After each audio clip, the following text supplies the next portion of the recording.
Quiero hacerte una pregunta antes de empezar. ¿Has estado alguna vez en una casa donde sabes, sin que nadie te lo diga, que algo malo pasó allí? No hablo de sentimientos vagos, hablo de esa certeza física que sientes en el pecho, como si el aire mismo guardara memoria. Imagina esto. Es febrero. Estás en las montañas de Carolina del Norte, a 1200 metros de altura. La nieve lleva 5 días cayendo. No has visto a otra persona en una semana.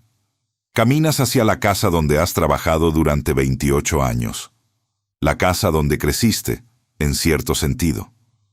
La conoces mejor que a tu propia piel. Conoces el sonido que hace cada tabla del piso. Conoces dónde la luz entra por las mañanas. Conoces el olor del humo de la chimenea en invierno. Pero hoy, cuando llegas, la puerta principal está abierta. La nieve se ha acumulado en el vestíbulo. Y dentro, todo está exactamente como debería estar. Excepto que no hay nadie, ni un alma. Y cuando miras la nieve alrededor de la casa, no ves huellas. Ninguna. Como si 9 personas hubieran desaparecido sin tocar el suelo. Lo que voy a contarte ocurrió en febrero de 1932, en el condado de Avery, Carolina del Norte. Es una historia que viene de 3 fuentes documentales separadas. El diario privado de un sacerdote católico, los archivos del condado y las historias orales de una familia que nunca olvidó. Se alinean en algunas cosas, difieren en otras, y hay partes que ninguna fuente puede explicar. Eso no es un defecto de la historia, es la verdad de ella. Quédate conmigo. Esto va a tomar su tiempo. En 1932, las montañas Blue Ridge de Carolina del Norte estaban muriendo económicamente. No de forma dramática, de la manera en que mueren las cosas cuando nadie las está mirando. La industria maderera, que había sostenido a generaciones enteras, había colapsado. Los grandes bosques de castaño americano, árboles de 30 metros de alto, troncos tan anchos que 3 hombres no podían rodearlos con los brazos, habían sido devastados por una plaga fúngica que llegó en 1904 y no se detuvo. Para 1932 quedaban solo tocones, monumentos a lo que había sido. El condado de Avery está en el extremo occidental de Carolina del Norte, donde las montañas se elevan tan abruptamente que el invierno llega en octubre y no se va hasta abril. La gente que vivía allí no era rica. Nunca lo había sido. Eran trabajadores, leñadores, mineros de mica, granjeros de subsistencia que cultivaban maíz y frijoles en laderas tan inclinadas que tenían que atar las cabras para que no rodaran cuesta abajo. Cuando la depresión llegó en 1929, no fue un shock. Fue solo que las cosas que ya estaban mal empeoraron. Pero había excepciones. Familias que habían hecho dinero en los años buenos. Familias como los Brennan. Los Brennan construyeron su mansión en 1884, cuando todavía había árboles que talar. La construyeron en un sitio específico, cerca de Linville Gorge, donde la montaña se abre en un desfiladero tan profundo que desde el borde no puedes ver el fondo. Usaron piedra local, granito gris oscuro sacado de la misma montaña, madera de castaño americano para las vigas, los pisos, las escaleras.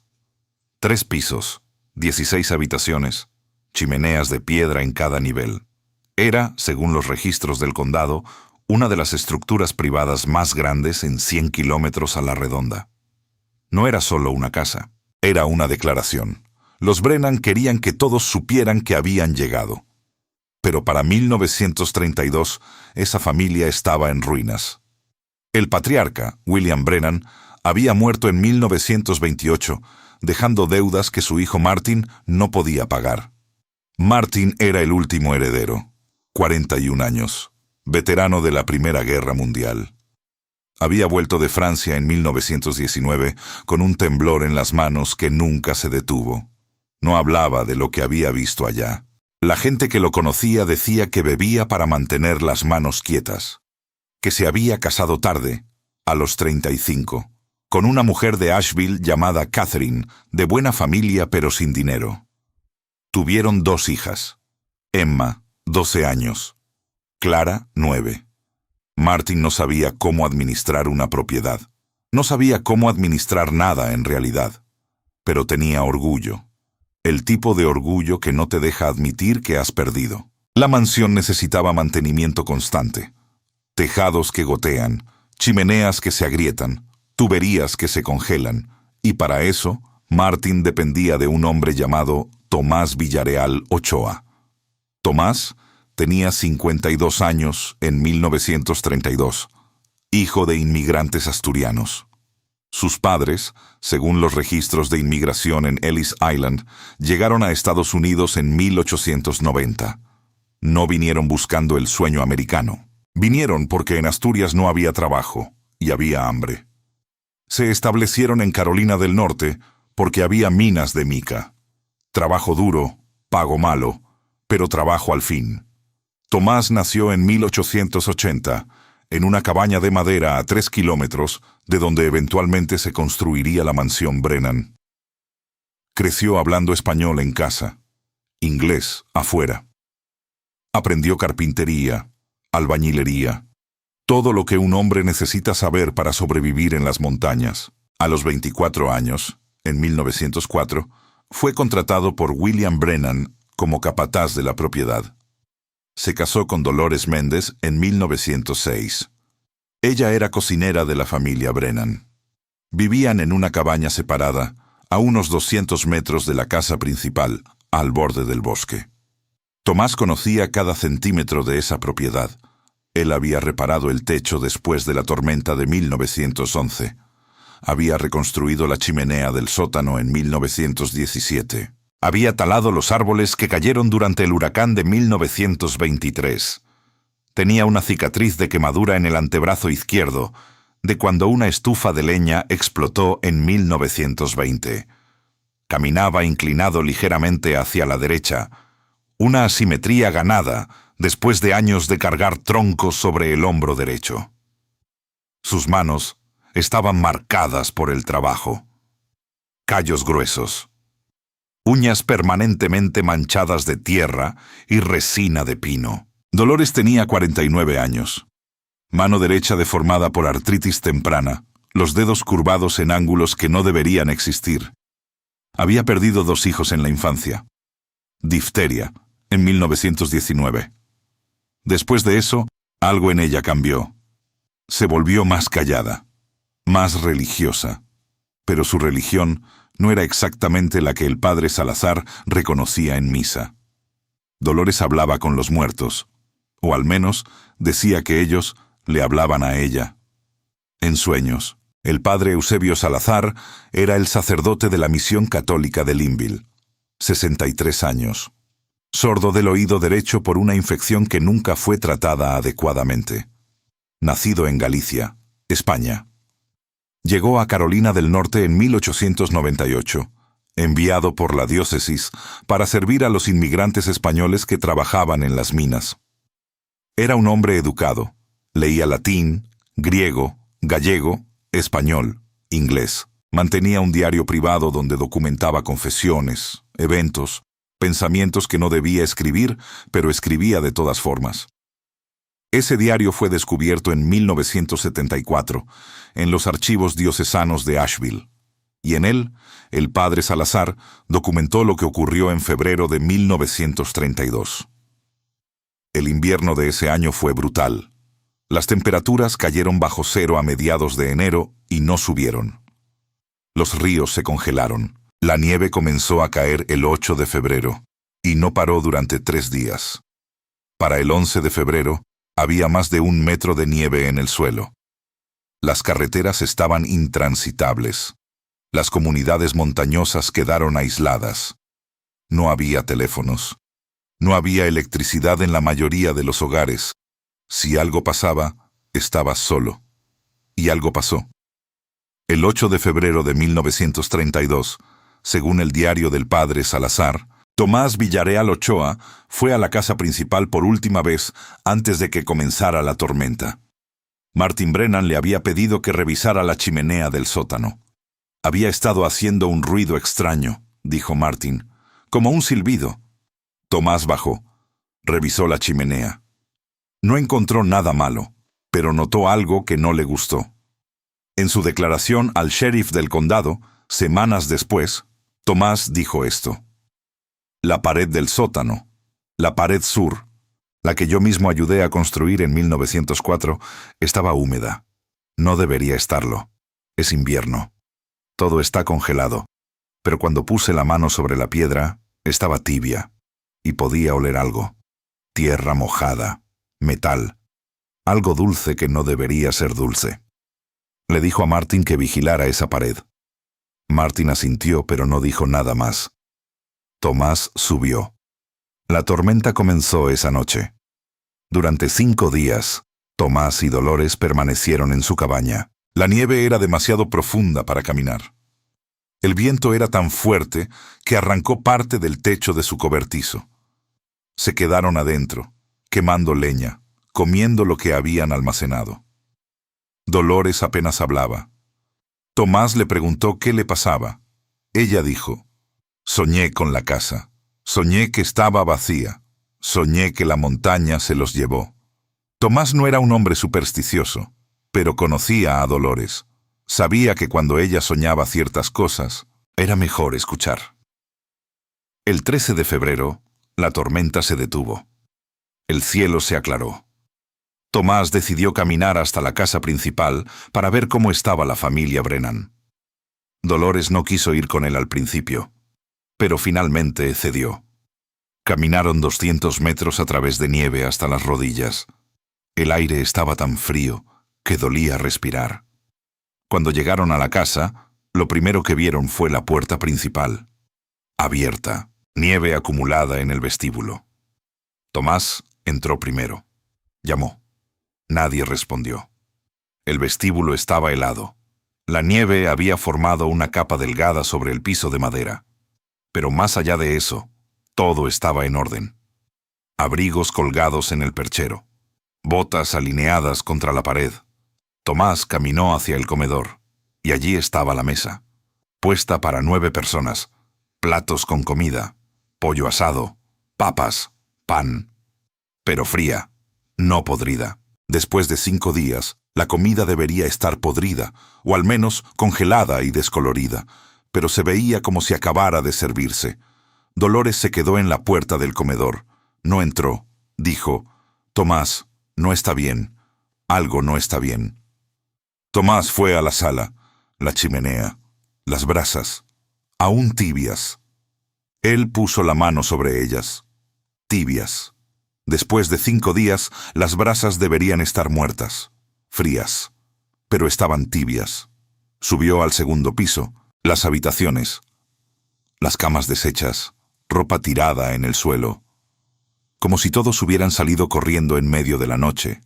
La ropa de Emma, la ropa de Clara, los vestidos de Catherine, la camisa de Martin, todo revuelto, cajones abiertos, pero ninguna señal de lucha, ninguna señal de violencia. Tomás bajó. Le dijo a Dolores: no están aquí, ninguno de ellos. Dolores dijo: revisa el sótano. Tomás no quería revisar el sótano, pero lo hizo. Bajó las escaleras de piedra. El sótano era un espacio tallado directamente en la montaña. Frío, oscuro, húmedo. Se usaba para almacenar alimentos, barriles de manzanas, sacos de papas, frascos de conservas, pero cuando llegó al pie de las escaleras, vio algo que lo detuvo. La pared sur, la pared que él había construido en 1904, ya no estaba. No estaba derrumbada, no estaba agrietada, simplemente ya no estaba. En su lugar había una abertura, un túnel, descendente, negro. Y del túnel salía aire, cálido. Tomás puso la mano frente a la abertura. El aire era tibio. No tenía sentido. Estaban a 1200 metros de altitud en febrero. El aire del subsuelo debería ser helado. Y el olor. Ese olor que había notado 5 días antes. Tierra mojada, metal oxidado, algo dulce. Tomás subió corriendo las escaleras. Le dijo a Dolores: hay una abertura, en el sótano. No debería estar allí. Dolores dijo, no voy a bajar. Tomás dijo, necesito encontrarlos. Dolores dijo, ya se fueron, Tomás. La montaña se los llevó. Tomás salió de la casa. Caminó alrededor de toda la estructura. Buscó huellas, alguna señal de que alguien hubiera salido. La nieve era uniforme, ni una sola huella, ni cerca de la puerta principal, ni cerca de las ventanas, ni cerca de la puerta trasera. Nada.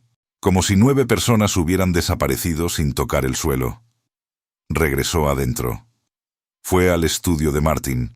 Sobre el escritorio encontró algo. Un cuaderno. Las páginas llenas de escritura apretada, frenética.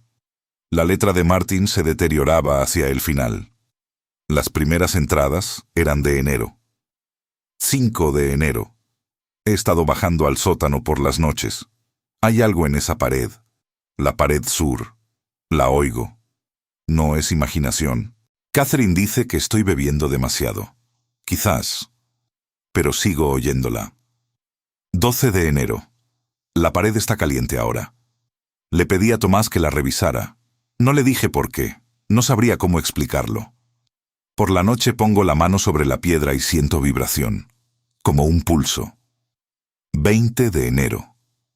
Soñé que la pared desaparecía. Soñé que detrás había un pasaje.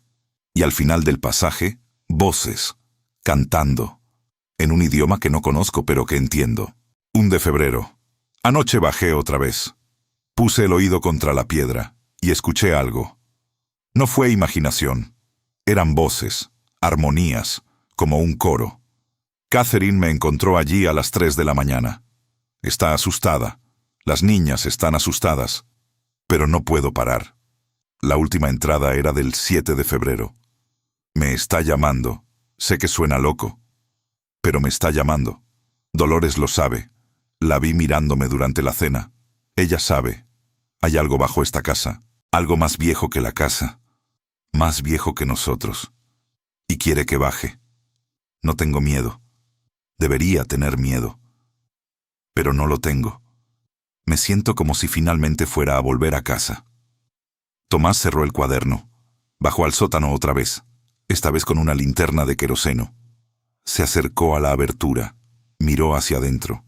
El túnel descendía en ángulo suave. Las paredes eran piedra, pero no piedra natural. Habían sido trabajadas. Podía ver marcas de herramientas. Entró. Según el testimonio de Tomás, al padre Salazar, descendió aproximadamente 20 metros.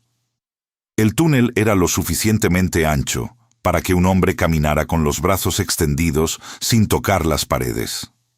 El aire se volvía más cálido a medida que bajaba. Y ese olor, más fuerte, dulce de una manera que le hacía sentir náuseas. Las paredes, las marcas, no eran recientes. Tomás había trabajado en construcción durante 30 años. Conocía marcas de pico, marcas de cincel, marcas de pala. Estas eran diferentes, como si hubieran sido hechas con piedra, primitivas, irregulares. Y entonces vio los símbolos, tallados en la roca, espirales, círculos concéntricos, líneas onduladas, formas que le recordaban algo que había visto de niño. Su madre, cuando estaba viva, le había mostrado marcas similares en piedras cerca de su pueblo en Asturias. Marcas antiguas, había dicho, de antes de Roma, de antes del cristianismo. Tomás no entendía cómo esos símbolos podían estar aquí, a 6.000 kilómetros de Asturias, bajo una casa construida en 1884. No tenía sentido. Siguió bajando. El túnel se ensanchaba. Se convertía en una cámara. Tomás levantó la linterna, y entonces vio lo que había en el centro de la cámara. Ropa. La ropa de Martin Brennan. El traje que usaba en cena, doblado cuidadosamente. Los zapatos de Catherine, puestos uno al lado del otro. Los vestidos de Emma y Clara, doblados. Las blusas y pantalones del personal doméstico. Todo apilado, ordenado, como si cada persona se hubiera desvestido con calma, sin prisa, sin miedo. Y más allá de la ropa, el túnel continuaba, descendía en oscuridad. una oscuridad que la luz de la linterna no penetraba. Tomás levantó la linterna más alto. La luz debería proyectarse, debería iluminar algo, pero era como si la oscuridad absorbiera la luz, como si la oscuridad fuera un objeto sólido. Tomás escuchó algo, desde lo profundo. Voces, cantando, armonías, no inglés, no español, no ningún idioma que reconociera, pero hermoso, terriblemente hermoso.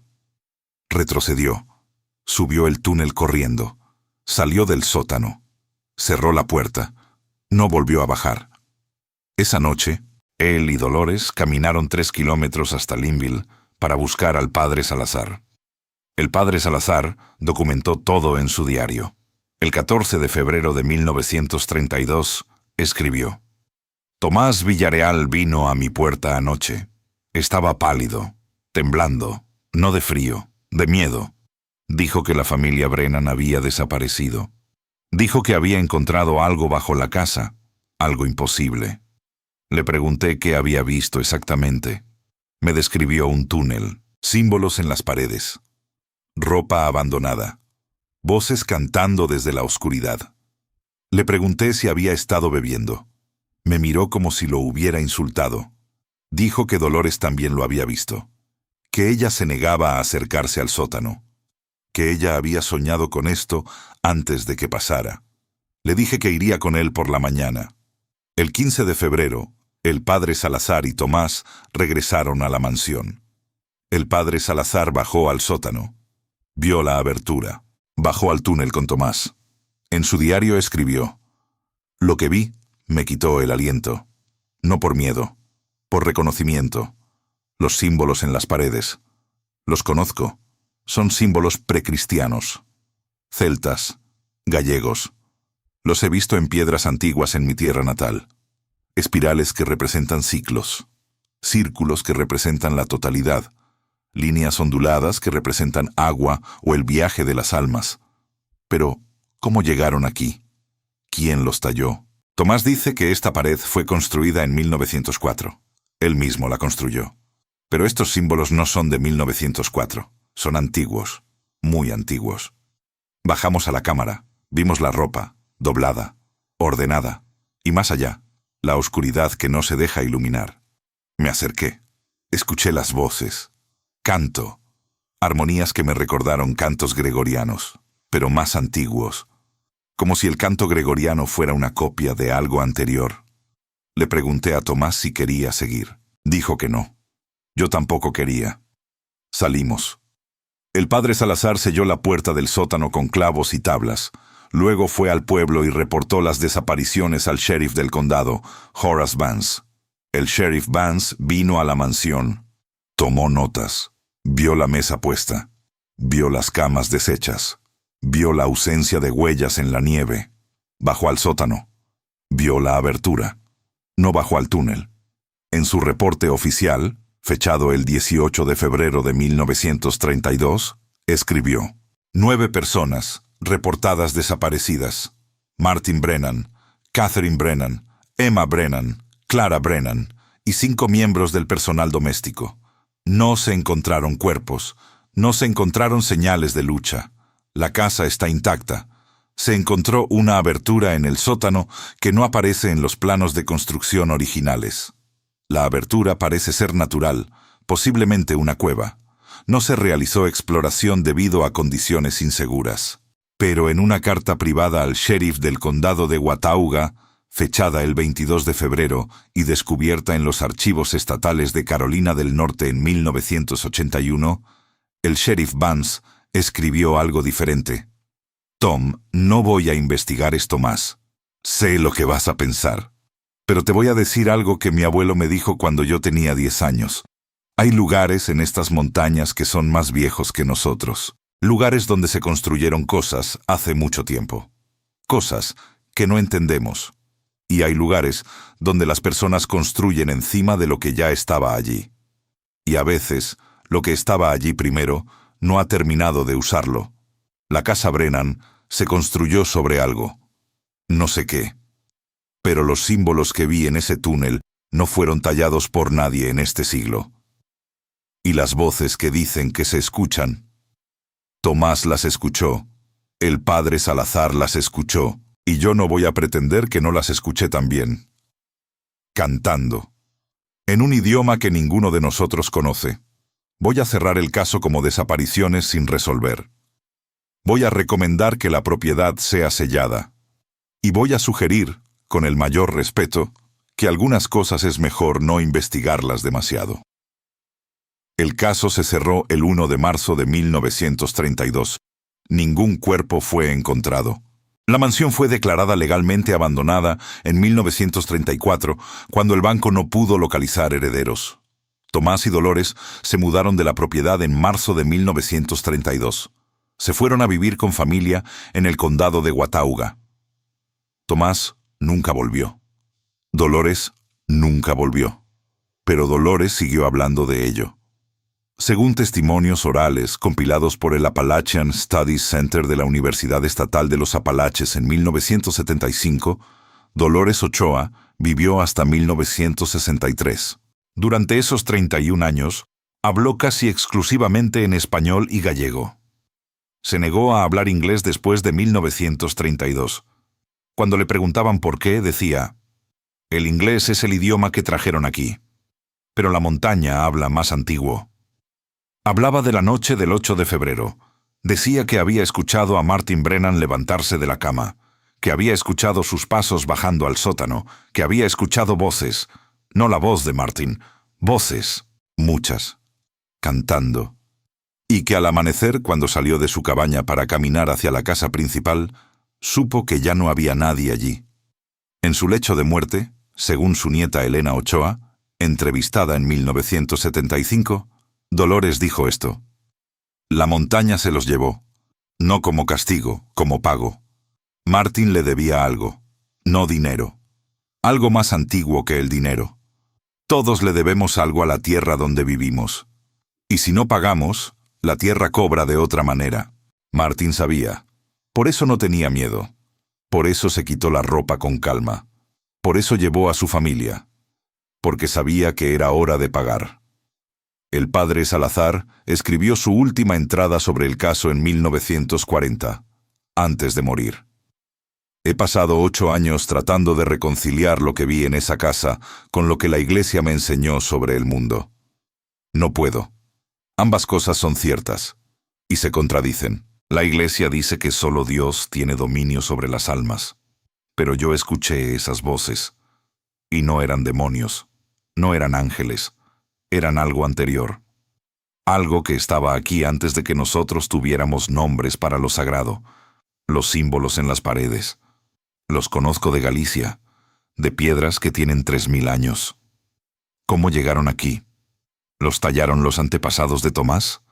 ¿Trajeron algo con ellos cuando cruzaron el océano? ¿O los símbolos ya estaban allí, esperando ser encontrados? No lo sé. Y lo peor es que nunca lo sabré, porque nadie va a bajar allí otra vez. Nadie va a explorar ese túnel hasta el final. Y quizás es mejor así. Quizás hay cosas que no deberíamos saber. Esto es lo que sabemos con certeza.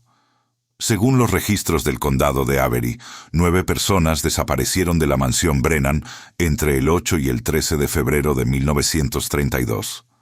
Martin Brennan, su esposa Catherine, sus hijas Emma y Clara, y 5 miembros del personal doméstico cuyos nombres completos no aparecen en el reporte oficial, pero que las historias orales identifican como Mary Tucker, James Wade, Alice Morton, Samuel Kern y Ruth Pickett. Ningún cuerpo fue encontrado.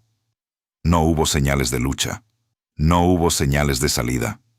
La nieve que cayó durante 5 días debería haber preservado cualquier huella. No había huellas. Se encontró una abertura en el sótano de la mansión. Esa abertura no aparece en los planos de construcción originales de 1884, conservados en los archivos del condado. 3 hombres entraron en esa abertura: Tomás Villarreal Ochoa, el padre Eusebio Salazar y el sheriff Horace Vance. Los 3 reportaron ver símbolos tallados en las paredes. Los 3 reportaron escuchar voces cantando desde más profundo en el túnel. El padre Salazar identificó los símbolos como precristianos, de origen celta gallego, similares a símbolos encontrados en Iberia, que datan de aproximadamente 500 a.C. a 300 a.C., según el trabajo del Dr. Martín López de la Universidad de Santiago de Compostela. Esos son los hechos documentados. Ahora, las interpretaciones. La primera interpretación, y la que probablemente adoptaría cualquier investigador moderno: colapso mental y suicidio colectivo. Martin Brennan estaba arruinado económicamente. Había perdido todo. Veterano de guerra con trauma no tratado, bebedor funcional, aislado en las montañas durante uno de los inviernos más duros en décadas. Es posible que entrara en un estado psicótico. Es posible que convenciera a su familia y personal de que había una salida, una solución, algo esperándolos bajo la tierra. Es posible que los llevara a una cueva natural, y la geología de Linville Gorge es rica en cavernas no cartografiadas, donde murieron. Los cuerpos nunca se encontraron porque la cueva colapsó o porque nadie buscó lo suficientemente profundo. Los símbolos en las paredes serían pareidolia. La mente humana ve patrones donde no los hay. Roca natural fracturada por presión geológica puede parecerse a marcas talladas. Las voces serían alucinaciones auditivas causadas por privación sensorial en oscuridad completa o por condiciones atmosféricas inusuales en el sistema de cavernas, ecos, corrientes de aire, agua subterránea, que crean ilusiones de sonido. Es una interpretación racional. Encaja con la psicología humana, encaja con la geología conocida, y no requiere nada sobrenatural. La segunda interpretación: fenómeno geológico genuinamente desconocido. La región de Linville Gorge tiene una de las geologías más complejas de los Apalaches orientales. Cuarcita, granito, fallas profundas, sistemas de cavernas que se extienden kilómetros bajo tierra.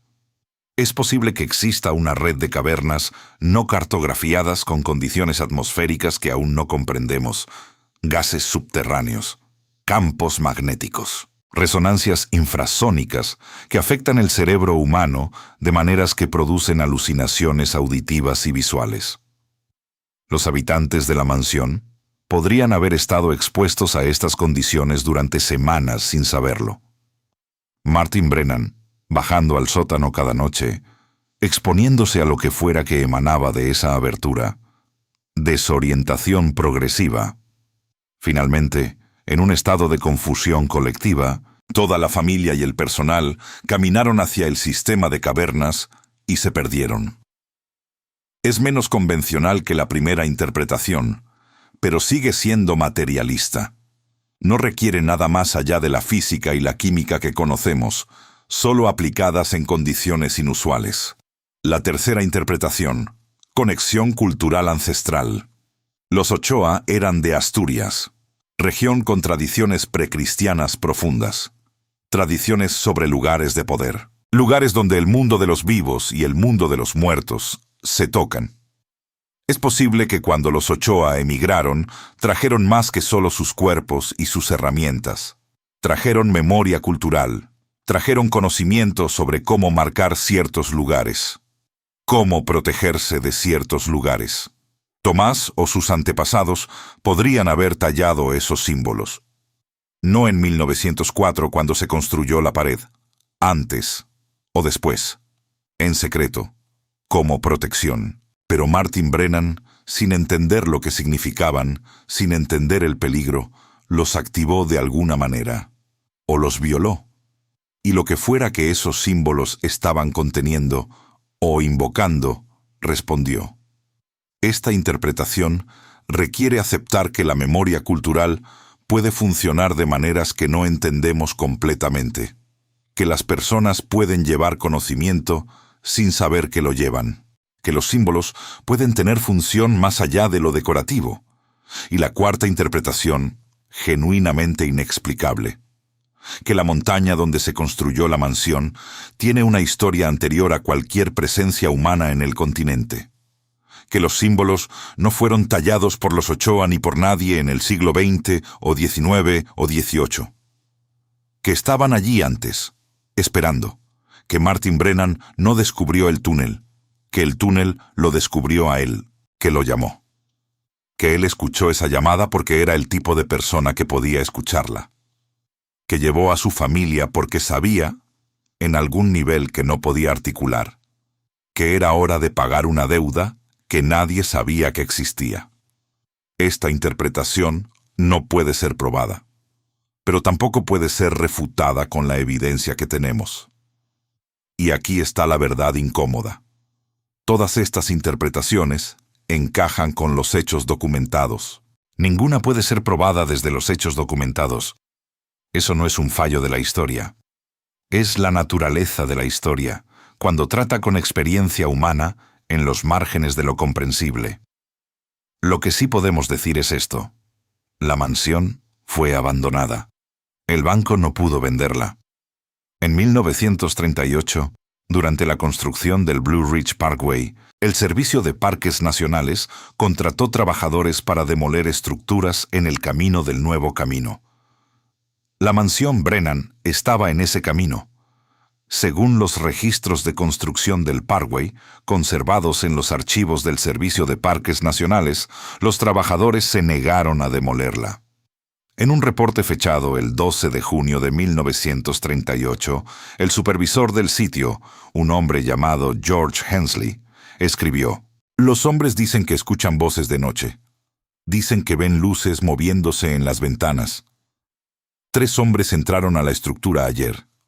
Salieron después de 10 minutos. Se negaron a volver. Dicen que hay algo en el sótano. Dicen que pueden oírlo cantando.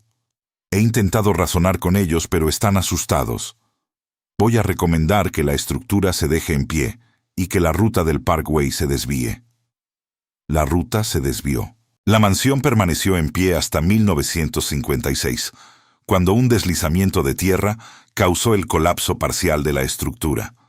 Pero el sótano, tallado en roca sólida, permaneció intacto. Y desde entonces, excursionistas que caminan cerca de Linville Gorge han reportado encontrar ruinas. Encontrar una entrada de piedra. Encontrar, más allá de esa entrada, un túnel que desciende. Y desde ese túnel, a veces, en ciertas noches, se escucha canto. Dolores Ochoa murió en 1963. Tenía 79 años. Pasó sus últimos 31 años viviendo con familia en el condado de Watauga, a 50 kilómetros de donde había pasado la mayor parte de su vida. Nunca regresó a la propiedad Brennan, ni una sola vez. Después de 1932, dejó de hablar inglés. Solo español y gallego. Cuando alguien le preguntaba por qué, decía: «El inglés es el idioma que trajeron aquí, pero la montaña habla más antiguo». Su nieta, Elena Ochoa, fue entrevistada en 1975 por investigadores del Appalachian Studies Center. Les contó sobre los últimos días de Dolores, sobre cómo, incluso al final, Dolores seguía hablando de la mansión, de Martin Brennan, de la noche del 8 de febrero. Elena dijo esto: «Abuela nunca tuvo miedo de morir. Decía que morir era solo volver, que todos venimos de la tierra y volvemos a ella». Pero hablaba de la mansión como si fuera diferente, como si la gente que desapareció allí no había muerto de la manera normal. Decía que habían sido reclamados, que la montaña tenía memoria, que recordaba quién le debía qué. Le pregunté qué quería decir.